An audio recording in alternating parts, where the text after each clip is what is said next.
En République démocratique du Congo, après la publication des premiers résultats concernant la diaspora, tous les regards sont tournés vers la commission électorale. Dans cette attente, plusieurs candidats de l'opposition, dont Martin Fayulu et Denis Mukwege, dénoncent ce qu'ils qualifient de simulacre d'élection.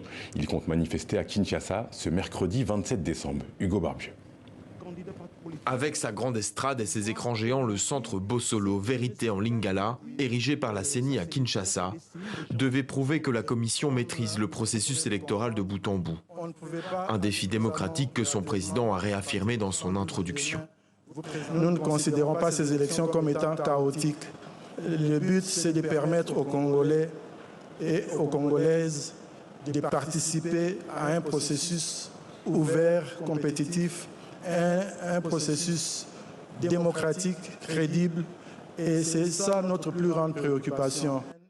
Un défi logistique également. Le président de la CENI a souligné que pour la première fois dans l'histoire de la RDC, le scrutin s'est déroulé dans 5 pays étrangers. Et c'est le président sortant Félix Tshisekedi qui rafle les voix des Congolais à l'étranger, avec un score dépassant les 80% dans certains pays selon les résultats provisoires. Des résultats qui ne sont pas pour autant significatifs.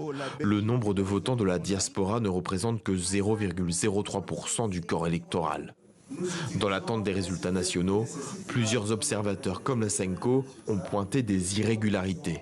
De son côté, le centre Carter minimise les problèmes qu'il a pu constater dans certains bureaux de vote. Les observateurs du centre Carter ont évalué que les opérations de vote s'étaient déroulées relativement bien dans 88 des 109 bureaux de vote visités.